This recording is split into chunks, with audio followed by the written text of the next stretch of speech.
Hi cozy friends. I want to just take you along with me for a couple days of me attempting to heal from just a week plus of burnout. It's like a combination of residual burnout from like this long period of a lot of work and then like trying to get ahead of this other season of burnout I feel coming up. So I'm kind of in this weird limbo where I'm like, I need to get a hold of things. I need to get a hold of my feelings, of my routines, and just have a little moment to heal, to really just let my body refresh, let my body rest. That's the stuff I always talk about, y'all. That's the stuff we've talked about in, you know, our goal setting for the year was like, I need to listen to my body more, I need to rest more, I need to have more intentional rest. It's also just something I always advocate for and talk about on this channel, is how important rest is and how important listening to your body is, and, you know, unpacking the ideas that if we aren't productive in the way that, you know, society might deem as the only valid way to be productive, then we aren't productive people, or we're not deserving of something or other. All of that, we're throwing that out the window and we're just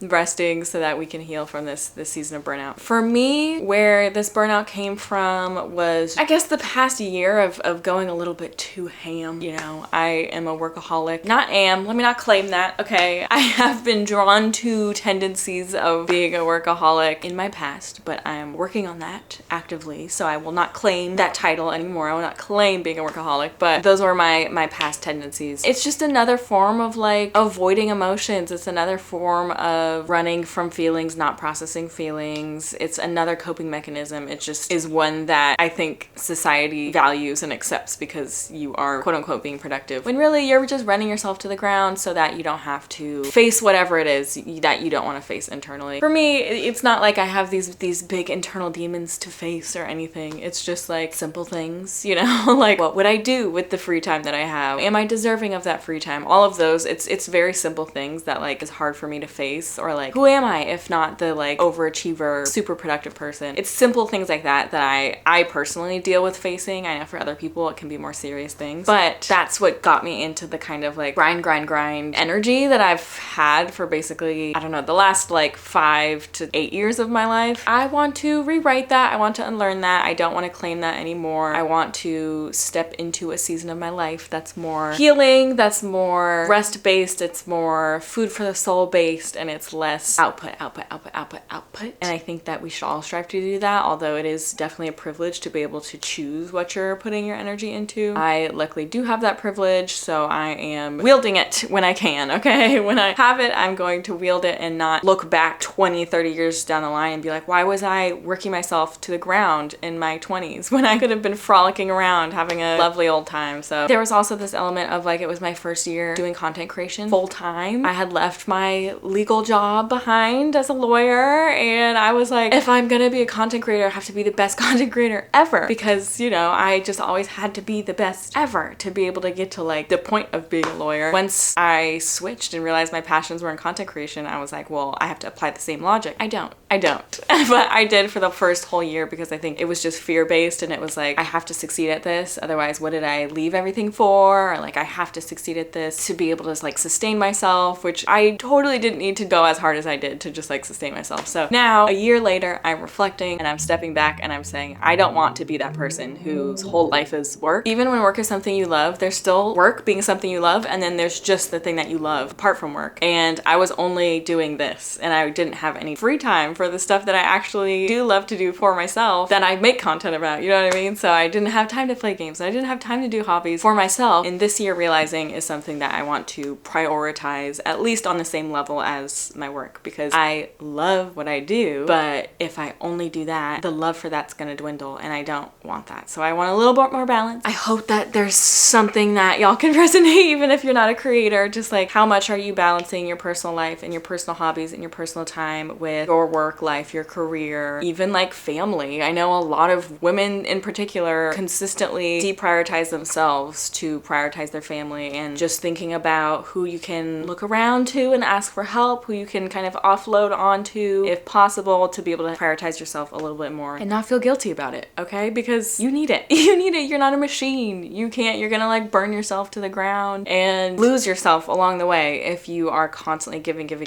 and not pouring back into yourself. That is my burnout rest manifesto, okay? But what I want to do today and for the next couple of days is just kind of take you through a few short little things that I like to do when I am feeling the burnout coming, or I'm kind of in the process of post-burnout. Once you're in kind of a burnout healing phase, like you're in autopilot, fight or flight, go, go, go mode. Once you're in a moment you can rest, your body like shuts down. Your body is like, oh my God, please don't lift a finger. You are not gonna do anything because I am so tired. We finally lifted our foot off the gas a little bit and now I'm fully off. I can't get back on forever. So I was kind of going through that for a little bit, for I would say like a month, where I was just so overwhelmingly tired. I feel like I couldn't do anything. I couldn't bring myself to lift a finger. I was so tired. Holding that feeling and like trying to hold space for that feeling for like the entire month of January was really rough, was really hard. And so now I'm in this stage where I have kind of worked through that post-burnout phase and my body is a little bit more regulated. My body and my mind are more regulated and it's like, okay, now we're back at equilibrium. But I do have some residual lingering burnout effects, and then I do have like a super busy couple of months coming up. And so I'm trying to kind of get ahead of burnout. So that's a long-winded explanation of just like where I'm at, what burnout means to me, and just a couple things that I do. Okay, so the first thing that I love to do is dabble in nostalgia. I don't know what it is about really immersing myself in something nostalgic for me that brings me just so much peace. I think it's that peace and freeness of childhood. And when I put myself back into something that I like engaged in when I was a child, that I loved when I was a child, it's like being transported back into that mindset, you know? Like everything was so simple. All you needed to worry about was like having fun and like finding something to fill your time for the day, because you had nothing else to do. Like those were the days, you know what I mean? And so I think reconnecting with something that made me feel that way when I was a kid, or I was excited to like fill a day with as a kid, it really puts me back in the mindset of like, I deserve this. I can have a full day of just having fun, reconnecting with things that sparked joy as a child. That's okay. That's good. It's healing. It's helpful. I think it's particularly good for both healing burnout and getting ahead of burnout, because it puts you in that space that you feel so secure and justified and like taking that downtime for yourself. Because I think there's some things people have certain associations with and certain, I don't know, connotations with, like if you're watching TikToks on your phone or you're binging a show. I think that's totally valid downtime. I think that is something that 100% is fine, depending on like how much you're doing it, whatever. But I think that like it's so hard for us to unpack some of those like modern day connotations of like, this is a time waster, time suck, whatever, that reconnecting to something like from childhood or just that like has this sense of nostalgia kind of takes that away. It's something about like the simplicity of the things we used to engage with. It takes away those connotations and it just feels like I can be here for hours. I can be here for hours and I'm happy doing it and I'm like transported to this other mindset. So that's why I think it's particularly good for getting ahead of burnout or healing burnout, because you're just so transported to this other mindset where there's not those like more negative limiting thoughts kind of coming at you. So a couple examples. We could do some of these together. Reading books that you loved as a child. It's literally the simplest way to be transported into your child mind is to be like, I read this when I was a child. I enjoyed this as a child. I reread this as a child. It is an integral part of my reading journey as a child. Now I'm going to read it as an adult and see kind of like how my adult mind perceives something that I only perceived when I was a child. I've collected both of these just because I just love nostalgia, you guys. I cling on to nostalgia. I don't know what it is. I just love it so much. I mean, I do know what it is. We just talked about it for 5 minutes. Things like Magic Tree House and Little House on the Prairie books. These were like my favorite books as a kid growing up. I had as many as I could. I constantly read and reread these. They were like such a comfort for me. And it was just such a nice like immersion, such a nice escape to be able to like dive into these books. What better way? If you have a favorite book that you had, what is Junie B. Jones, Babysitter's Club, Nancy Drew books, whatever it is, this is the simplest way if you only have like a little short amount of time to have some downtime. Read a kid's book. Read a kid's book. Why not? Not just any kid's book, but the kids' books that you really connected with and loved as a child. It's quick, it's easy, and it's such a journey. Like it's such an experience to kind of reconnect with little you in that way. I love it. It's very healing. These are my two favorites. I don't think I'll probably get any more other than this. This does the job and I just like love the look of these two. That's why I have them here. So that's one way. Another way is like actual childhood toys like Tamagotchis, Pixel Chick. I searched for this far and wide. I think I found this one on either Mercari or eBay. I used to fiend after Pixel pixel chicks when I was a kid. I loved them. I loved any virtual toys as a kid. I always had to like go find them and try and beg my parents to get them for me or save up money for them. But I had like so many Tamagotchis growing up, and so I collect them as an adult, and I do have this little pixel chick too, and sometimes I do play them when I want to feel a connection again. I want to just ease up from modern day life, reconnect to the olden days, the retro virtual pet days before, you know, video games and all that. Video games existed. Speaking of video games, this is something I literally just got in the mail recently. You might be saying, what is that? What is that, Kennedy? It's a Wii. It's a Wii. Retro gaming consoles. If that doesn't transport you back into your childlike wonder, okay, of playing a Wii for the first time, playing GameCube, NES, SNES, the 64. Those were such magical times for me. Those were like such formative. My brain is shifting my understanding of reality to make room for these like magical things called video games. Finding the retro consoles and the retro games that you really, really loved and connected with is the exact same experience as like reading books from your childhood. Again, it's such a perfect little moment, a little gift of downtime for yourself to just like play a little bit, play for an hour or two. You're both getting that nostalgia and that kind of escapism, storyline, problem solving, achievement based satisfaction from it at the same time. I love it. I also have a DS and a 3DS too that I whip out sometimes. Just the best. Just really hits something. Just does something for me, okay? But I'm gonna read One Magic Tree House, and then I'm going to set up my Wii because I just got it and I want to set it up and test it out.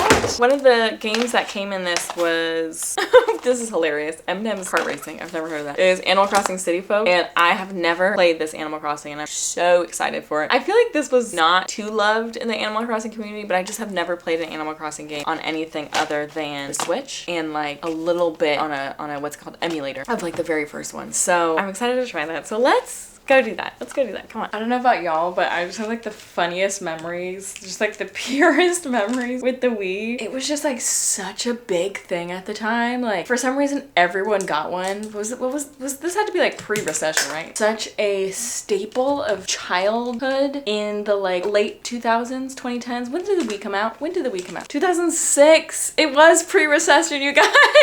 That makes so much sense. Yeah, pre-recession, just everyone throwing money around. Oh my gosh, that's so funny. It's not funny, but it is. I feel like that was the last console that everyone, like it was like a family console. That was the last like family console. We used to play Super Monkey Ball on the GameCube all the time as a family. My dad was Gong Gong, Stone was always I, my mom was Mimi, and I was the baby one. I don't remember what the baby's name was. Baby. It was Baby. Basically like a platformer. You're like a little ball. You're a monkey in a ball, hence Monkey Ball, navigating like these little obstacles basically. And they get really hard towards the end. They get really, really hard. Me playing as a child with no motor skills, watching everyone else do it, I was like, wow, how are you guys doing this? And like practice never helped. I was still pretty bad at it. But then when I got older, I would revisit it and be like, oh, I get it now. I got this. It's easy peasy. But that was GameCube, pre-Wii. But then on Wii, I think by then we weren't playing as much as, I think it was like my brother and I just playing Wii Sports. Wii Play was another one that was really fun. Anyways, I have just like the fondest memories of the Wii, and then just like Stone and I running off to the little game room, computer room. A computer room. Remember we used to have computer rooms? We used to have literally a dedicated room for our computer. It was a guest room usually, a guest room plus a computer. Oh, pre-recession days. Okay, so let's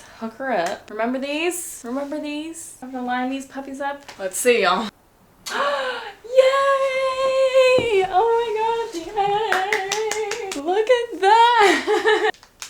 Yay! Okay. My 2024 brain is like not understanding that you don't have to use internet for everything. So I guess I'll just, I don't know, put a game in? I don't know, let me see. I definitely want to order the classic Wii games. Wii Play, not Wii Fit. My God. It was like the most fat phobic game I've ever encountered in my life. Wii Play and Wii Sports were fun. And then, I forget what other Wii game I like. This is 420p. I need y'all to see this. First of all, this banger, this absolute banger. Look at this. Do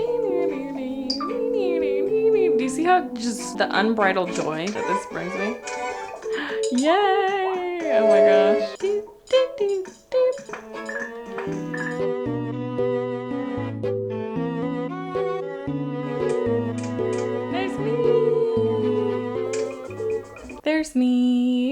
I'm gonna put in Animal Crossing for a little bit, test that out, and then I'm gonna read some dinosaurs before dark. Look, let's start. This is like, I can't explain how much joy this is bringing me. So much joy, unbridled, so pure. I'm locked in.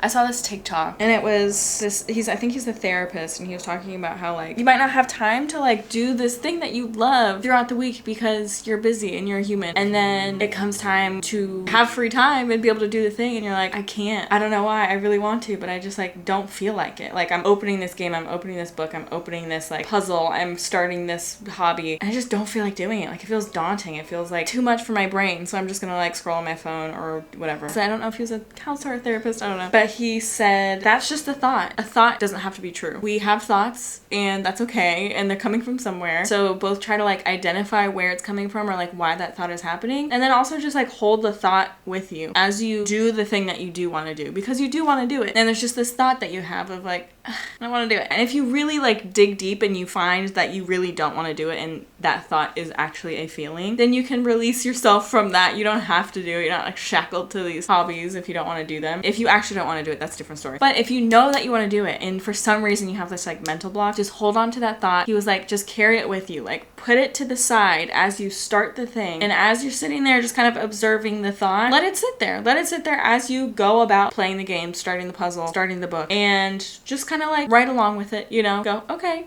You're still thinking this? Yeah, okay, let's keep going. We're not thinking this anymore? Cool. And he's like, usually after the first like 30 minutes, you're locked in and you're like ready to go and the thought is no longer there anymore. And I thought that was just such a good observation, I think. I think obviously that's gonna look different for different people. I think it's a little bit harder for some people to do it anyways, even if you have that thought. But I did think that was a good observation, because sometimes I give so much truth to the thoughts that I do have, and I am like, this is a feeling. I just can't do this right now. I don't want to do it. I don't know. And then I get like defeated. But that's not true. It's not true yet. It's not true yet. Unpack it and then see if it's true. So that's just another thing, is like jumping into things that are like nostalgia based is still, you know, like this activity that some people can hold these thoughts around of like, maybe I shouldn't be doing this. Maybe it's easier to do something else right now. Push past those / carry it in a sidecar along with you while you're driving towards the task, and just like see how far you can get with it and see if that thought doesn't just disappear and is replaced by a feeling of pure joy and enjoyment. That's it. Just my thoughts on that. You guys, look. It's me. I couldn't make my character. It's just you get one or the other. It's me, and it's Tom Nook, and it's my little house. How cute. I love it. Okay, I just wanted to set it up, have a little bit of a little play, a little intro to it, and then I'm gonna get to reading. But this literally made me so happy. I feel so at peace right now. That was such a good trip down memory lane. So I'm gonna do some reading.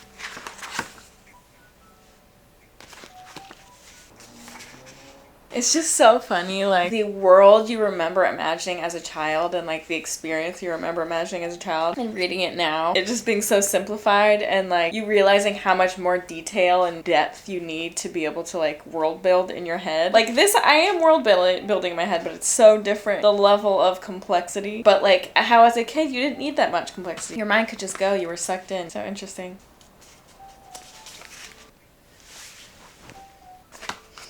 That was so cute, y'all. That was so cute. Oh my gosh. I like literally transported back to my childhood. Oh my god. That was lovely. I feel like revived. I feel calm and revived all at once. Okay. I will see you tomorrow when we pick up with some more activities. Bye. Okay, y'all know another thing that I love to do is a space refresh. So we're gonna do a little bathroom mini makeover refresh. And Brooklinen's our cozy sponsor. Thank you, Brooklinen. Y'all know I've loved Brooklinen for their sheets because of their quality, because of the designs. I just love them. But I've been needing new towels. I'm tired of my towels. But I'm gonna show you just how cute these Brooklinen towels are. Oh my god. Brooklinen's bath towels are made of 100% Turkish cotton, which just sounds fancy. I mean, I'm excited to feel them, but that just sounds fancy. And they're meant to be like spa-like thick. Look how cute. These are the hand towels. Oh my gosh, you guys, they're so thick. Look at that. That's a bath towel. That's a bath towel right there. Look at that. And like making your home beautiful is the ultimate act of self-care. You can also like mix and match with over 20 colors and patterns. That's really fun. Also, this is the super plush towel move-in bundle, and so that's why I got like hand towels, bath mat, washcloths, bath towels. And you're saving 15% by doing the bundle too. And then you can mix and match within the bundle, so that's perfect. Okay, y'all, let's go replace the towels. This is the situation right now. I think it's been 2 years at this point that I've had these. They don't really mesh with the space, especially in the spring. Like spring is coming. These are giving fall and winter, right? It's so cute. Here.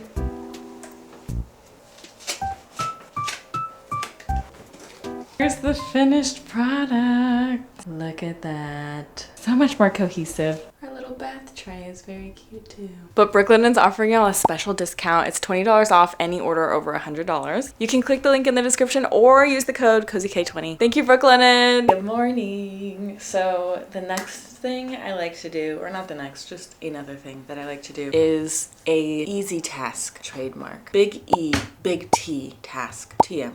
Okay, not a bad task. Bad task, no. Shove that out of the way. We're not doing those. For me, bad tasks, dishes, grocery shopping, cleaning a bathroom, okay. Easy task, laundry. I don't know why, y'all. I love laundry. I love a good laundry. Another easy task for me, organizing something. Those things actually bring me joy and revive me. So I feel like I'm contributing back to my space. I'm like staying on top of things in my space during a burnout episode or to prepare for incoming burnout. But it's not draining me. In fact, it's doing the opposite. It's making me feel good and productive and like I'm taking care of business, okay? But it's not a bad task. Bad tasks make me feel bad. So whatever that is for you, if you need to make a list, a bad task, easy task, what are your favorite tasks to do in the house? Errands, whatever. Maybe you like grocery shopping and errands. Slap that on there. Maybe you hate laundry. Slap that on the bad tasks, okay? For me, I love me some laundry. It just, oh, I love it. Great way to start the day. Because the thing about laundry, you just pile everything in, you start it, you set a timer, you leave. You could go do other things. I love it. So let's go do some laundry. Here's what our laundry situation's looking like. It's full. It's time. It's time. Let's bring it out. I also took all of the sheets, Ryan and I took all the sheets off the bed and just replaced them with like extra ones we have. So that is done. Feel great about that.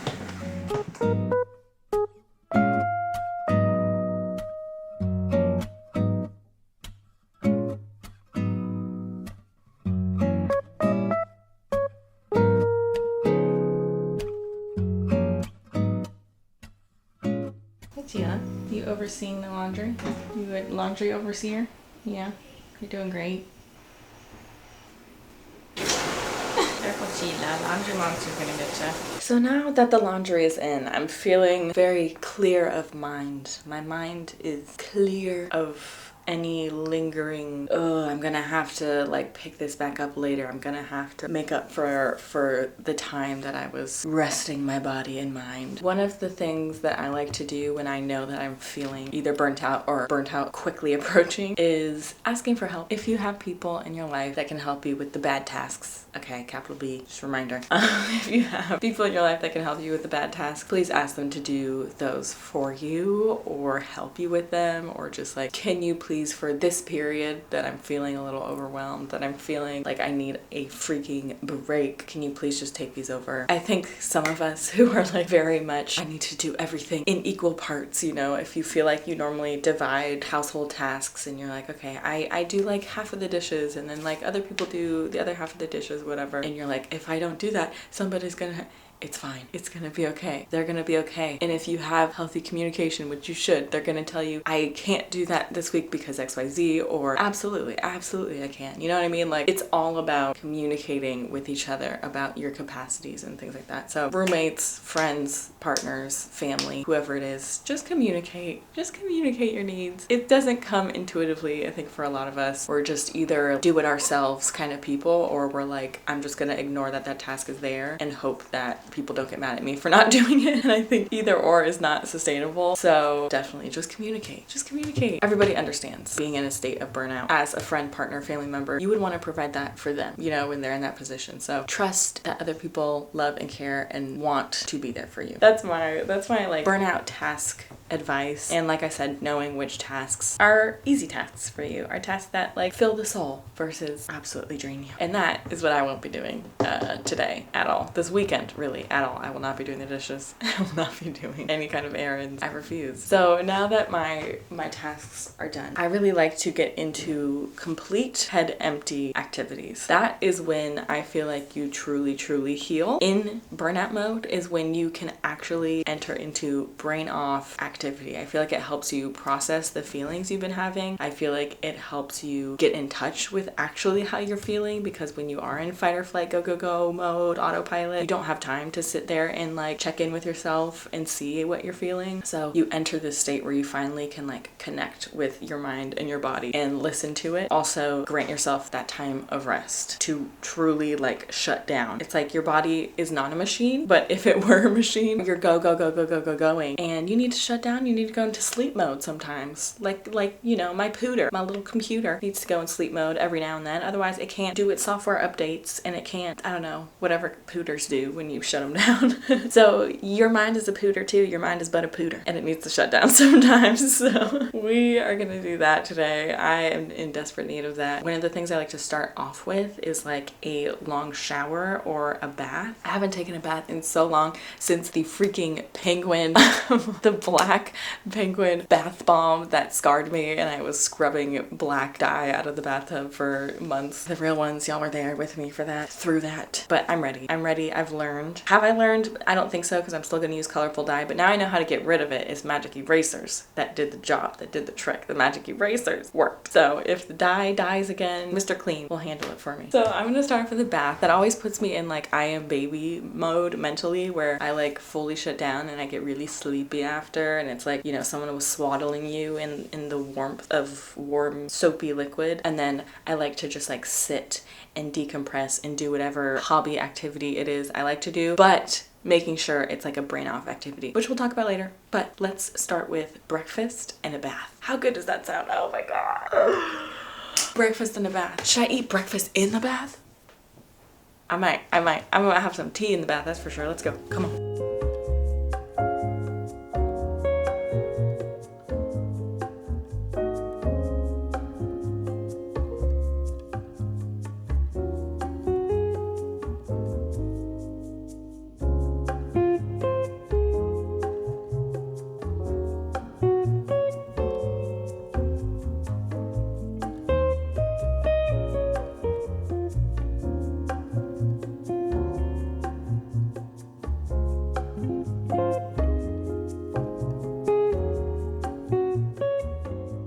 Some breakfast that's going here.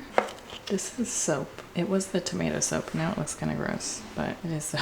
And then I got a rest deck and my iPad for some coloring. Got my tea as well. I'm gonna do some dry brushing now.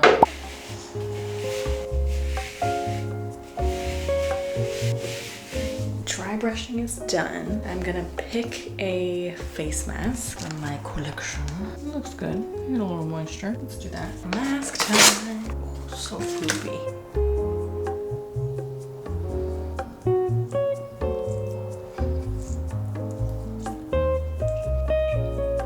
Now that I look like a serial killer, it's bath time. I'm officially in the bath. Here's my tea. Here's my scrubby dub stuff, the candle, some snacks, some brekkie, some soap. I say we start with a rest deck pull to get us started in the right mindset. Okay, here's a couple good ones. Rest is a lifelong practice. It says, what if you rejoiced at the beauty of this being a lifelong, meticulous love practice? What if you listened to what your body is trying to tell you? What if you took your time more? What if the way to healing is waiting for you in a nap? What if you accepted that you don't have to fully unravel from grind culture immediately? I love that. And then this one is exactly what we were just talking about. I am not a machine. I am a divine human being. Begin to grieve the ways in which grind culture has tricked you into thinking you are a machine. Grieving is a gift and a sacred act. Grind culture has pushed you to a pace of living that is unsustainable. The sooner you push back against this, the sooner your rest journey begins. Rest for the journey. I love it. Fantastic way to start the bath. I love it. Now I'm gonna eat.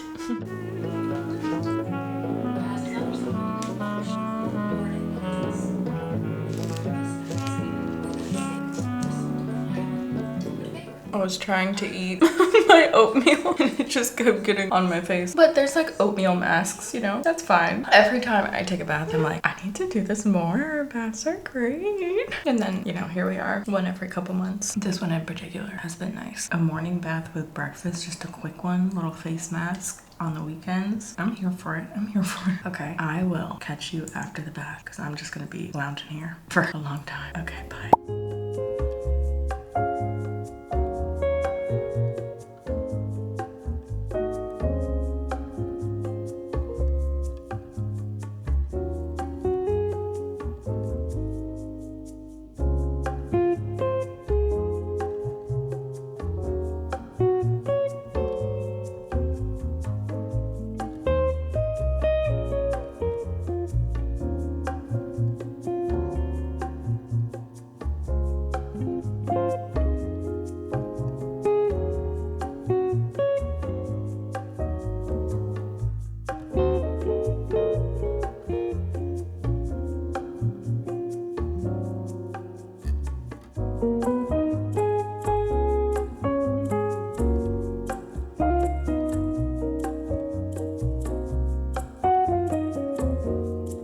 Okay, y'all, now that the getting into head empty mode is done, the bath was me stepping into head empty relaxation mode. There's got to be like scientific studies on why taking a bath makes you feel like such a little baby. I never want to nap ever. Like, I have a complicated relationship with naps in that I never take them. They sound like a great idea. They sound really fun. My body just can't do it unless I'm like at rock bottom tiredness and I have to. But I always wish I could take naps and I can't. It's a rough life, but right now I feel like taking a nap. That bath soothed me so much. I'm like so sleepy, which is the exact state I want to be in whenever I need to heal from burnout or prep myself for upcoming stress. That is the exact state I want to be in, where my head is just completely blank, at peace. My body can rest, my body can shut down. I'm going into sleep mode and I love it. The things that I really like to do in my downtime are things that don't take a lot of mental activity for me, and that's gonna look different for everybody. For some people, maybe that's doing a hobby that you're really used to. Maybe for you that's crocheting, maybe for you that's knitting, maybe for you that's embroidery. You know, maybe there's a specific hobby that you've done so much that you can do it without thinking, and that's something you might want to do. For me, that kind of hobby is coloring, or the coloring app that I have, Happy Color, listening to an audiobook while you do those things, popping on a show, maybe a comfort show you don't have to get too involved in. Anything where your brain is still idle, you know? It's not you're using a lot of energy to stress about a new storyline in a show, or figure out, problem solve when you're starting a new craft. Nothing, those aren't the things that I think are great for this moment of burnout care. So think about what that might be for you. It's gonna look different for everybody. Like I said, for me, it's just coloring, listening to audiobook, maybe playing a game I've played a million times, and just kind of letting my brain go into sleep mode. So that's what I'm gonna do right now. Let's go.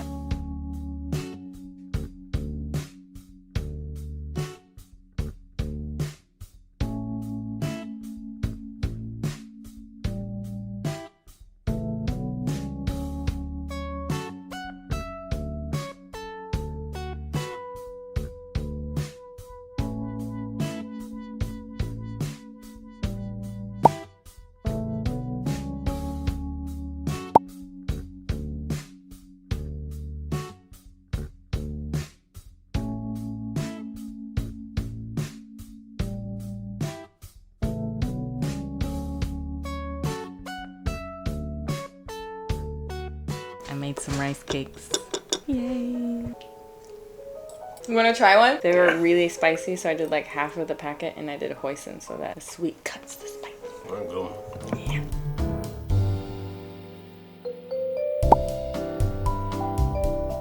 Okay, y'all. The next thing I like to do is spend some time with loved ones, with people in your life, whether that's partner, friend, family, whoever it is that you can spend time with. Maybe you don't want to, call the friend that you go out and party with, but call the friend that you can just chill out with. I'm having a friend come over this evening. We're just having a chill movie night, and then I didn't even film it, but I just spent the last hour-ish playing video games with Ryan. I'm gonna try and recruit Maya to play some We Play since it just came in the mail today. Yeah. So some friend time is always a good burnout cure, I think. Okay.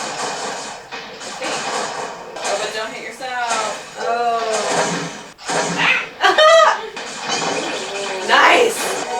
next? What's next? What's next? What's next? Oh, look at Azula. Damn it. Whoa, whoa, whoa, whoa, whoa. I actually have no clue what I look like. All right, eyebrows. No! What the fuck? Woo. Don't clap for her. Yeah, clap for me. Oh, doesn't feel good, does it? Yeah. This music slaps. Yeah. Hi. Oh my god. I forgot about it. Okay, y'all. Today we are doing the thing that I don't often like to do, but it's good for us. It's good for our bodies. It's good for our minds. It's just good for us. And that is leaving the house. I know, but it can be just like the simplest, like quickest thing. You can leave the house for an errand. You can leave the house and step outside and just look up into the sky for a couple minutes. You can go on a little walkie walk. You can listen to a podcast just sitting in a chair outside. You can listen to a podcast on a walk. You can listen to an audiobook while you go grocery shopping. Whatever you want to do, whatever comfortability you have with going outside. And I know for some people that's way more comfortable than others. For us homebodies, I know going outside during a burnout moment just seems like the worst thing possible. But I promise you, it always makes you feel a little bit better. It's both like a change of environment that kind of changes your brain and your habits a little bit. It's also just good. You can get some vitamin D, get some fresh air, get some non-inside air in those lungs. So I'm just gonna go outside to go to this candy place that I went to once and I want to go to again. So I'm gonna do a little outdoor trip and a walk and then a trip. Walk, trip. I'm doing both. It basically counts as two outside things. Come on, let's go. Walk time. These will be going in your pocket. Thank you so much. I need my hand. I'm doing it. We're walking for once in my life. He didn't think I could do it, but I did. I believed in myself. Right, babe? Yeah, praying on your downfall. Yeah, haters in every corner. Watch out. Never again.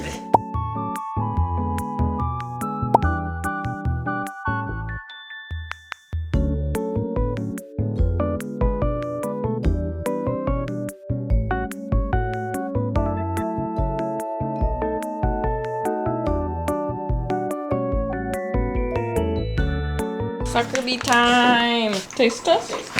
Wow. Okay.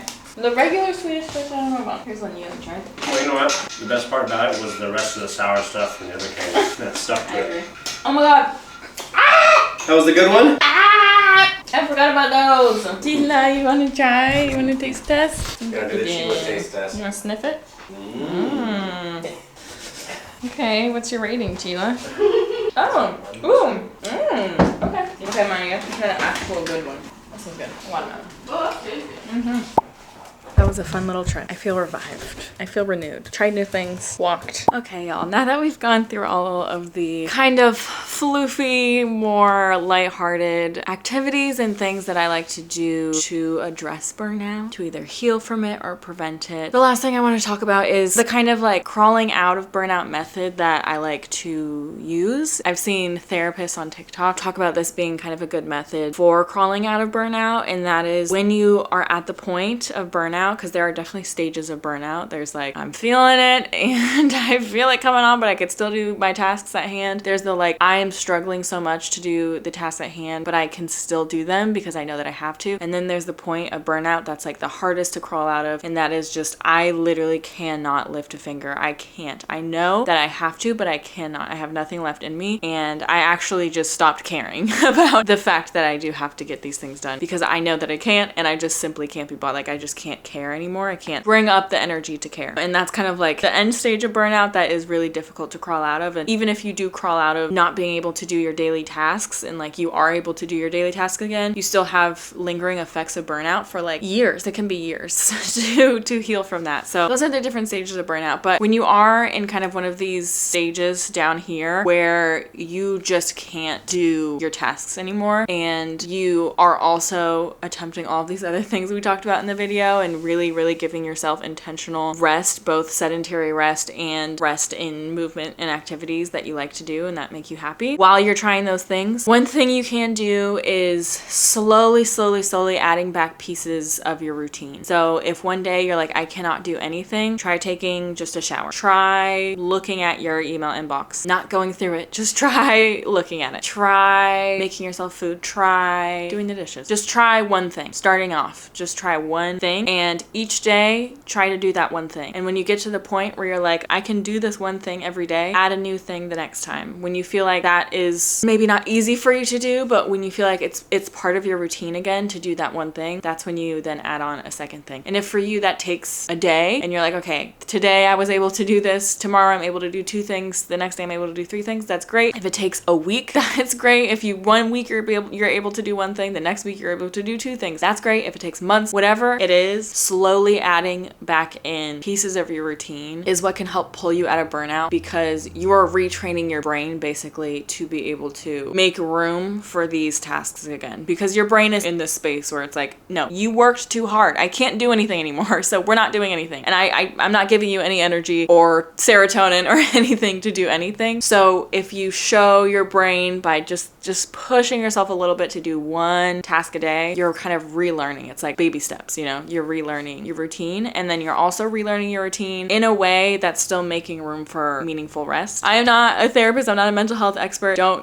take my word as anything like that, but I have done a lot of research on burnout, and that is something that's always recommended when you really do have to get your routine back on track and it feels impossible. Just think of it as baby steps and be very patient with yourself. If you feel like it's too much, take a step back. Take 1 thing off the list. Hopefully that can help. And the last thing that I want to talk about is a little bit what we talked about in the beginning of the video, but just general reflection on burnout, general reflection on how you got here or are approaching burnout. Reflection is the most important part of all of this. I would say the number 1 thing to keep in mind is to not ignore your feelings. If you are feeling a little bit stressed, even a little bit stressed, it's time to step back.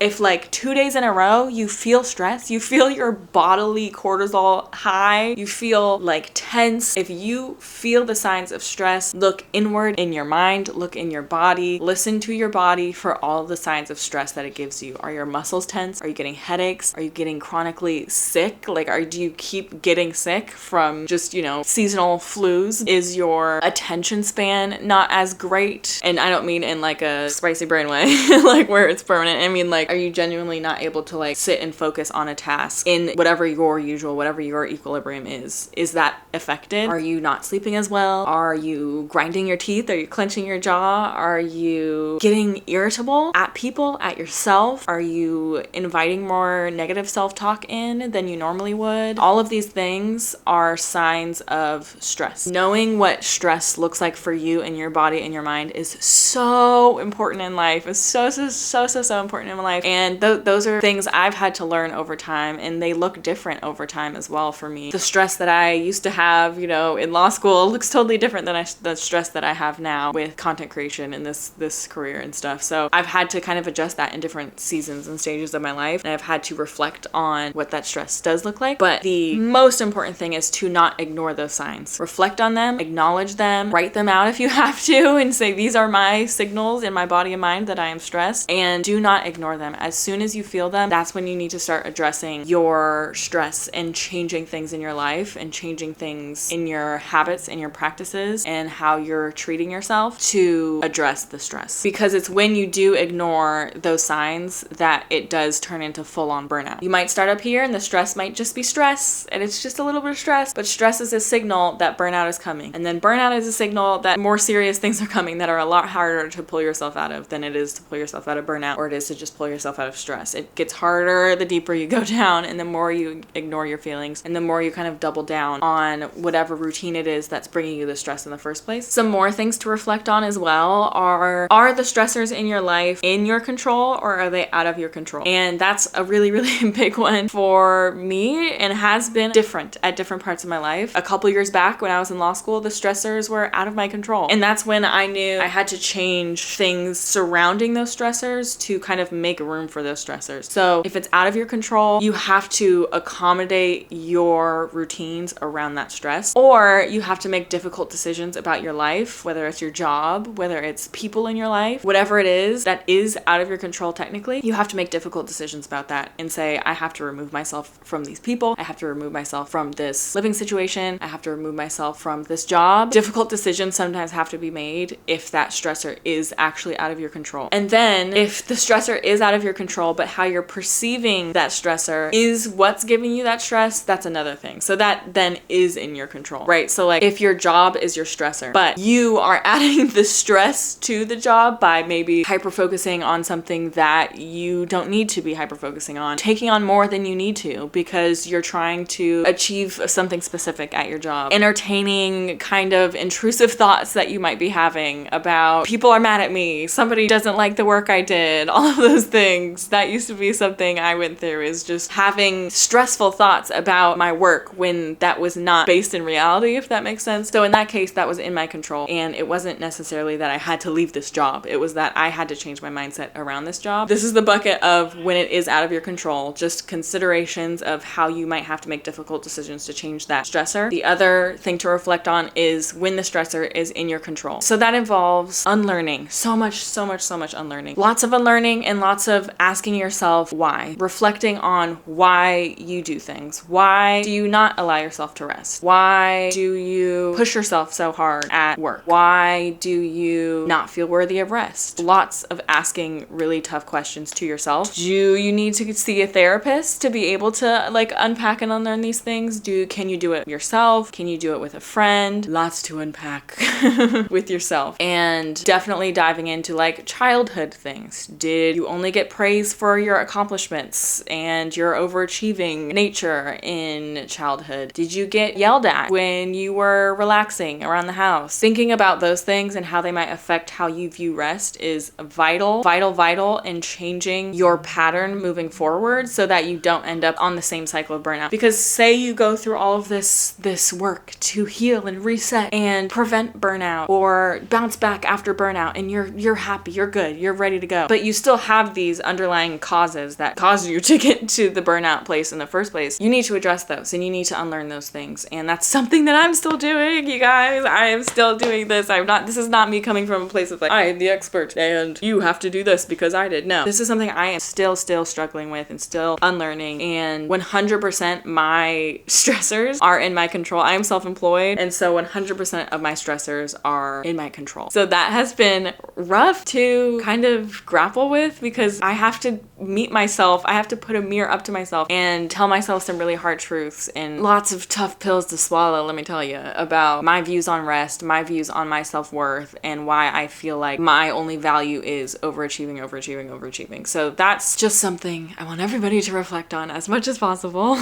because sometimes just resting won't help. Sometimes just resting is not going to help. You need to restructure either your life if it's out of your control, or restructure your mindset and your routines and how you view yourself and others in this structure over here if your stressors are in your control. Like I talked about in the beginning of the video, I think we all have been taught that there is inherently less value in rest and downtime and time we pour into ourselves, and that we are our most valuable when we are being productive in the eyes of kind of society, when we are working. Like, society views productivity as work and our work product, and that's just not true. We are being productive in so many ways when we are resting, when we are hobbying, when we are enjoying ourselves and having fun. That is productive. It's just not productive in the definition that kind of society puts forward these days, but it is productive. We are contributing to society in a positive way, and a lot of us have to kind of restructure how we view productivity, how we view self-worth, value, all of that, because overworking is a form of self-harm. It really is. And I'm that girl. I'm a workaholic. I'm a da-da-da. And there's like, the tiny part of you that takes a little bit of pride in that, and takes a little bit of pride in like being someone who their whole life can be about work. That is inherently like a self-harming behavior. And again, I'm not a therapist. This is just my own, work I've done with therapists and internal work I've done with myself, is realizing that it is self-harm because it is keeping you you from addressing certain things. It is numbing you to certain things. And the more and more you engage in that behavior, you're on a sure path for burnout and much more if you keep at it past the burnout. So put yourself first. Put yourself first. That's the most important thing, because I think a lot of us are putting other things before ourselves when we do the workaholic thing. Whenever we are focusing on our stressors more than ourselves, we're not putting ourselves first. We're not putting ourselves first. And I want to say, just as a general disclaimer, I understand that a lot, especially now, especially in like the current climate, a lot of the stressors that cause burnout that are out of our control, in this little bucket over here that we were talking about, a lot of the stressors that are out of your control are like truly out of your control. I just see so much discourse about like what happens when, yeah, my job is my stressor, but like I have to have 2 jobs to be able to pay rent, because in this economy I can't have one job that covers rent and be able to buy groceries, you know what I mean, and healthcare and whatever else I need to survive. So I have to have 2 jobs. So inevitably I'm going to be burnt out. Like there's no wiggle room here. It is such an unfortunate place that our world is in right now, where that is a reality for a lot of people. My only note on that is just like, whatever you do have control over, as much as you can, focus on yourself, put yourself first as much as you can. Like it's all we can do. Again, it's such an unfortunate world we live in, where that is the reality for a lot of people right now. And in the same vein, remembering the privilege that you do have, if that is not your situation, and acknowledging that and realizing how much you are throwing away by not making use of the time that you do have to put yourself first, and the time you do have to rest. Just think about it in relation to rest that other people can't afford. Literally can't afford. That's all. I know that got very heavy and very serious, but I do think it's extremely important to talk about, and I think it's very important for us to all constantly be reflecting on, because I think the society that we live in benefits from us just not thinking about it and kind of sticking our heads in the sand and not giving ourselves that time to kind of question the reality we live in and question the love and care that we are able to give ourselves, and in turn give other people. Do what you can for others as well, separately, when you are fully healed from your own burnout. Not when you are in burnout mode. Just focus on yourself when you can. But when you are fully in a healthy space, look around you at the people you love and see if you can lend a helping hand at all, because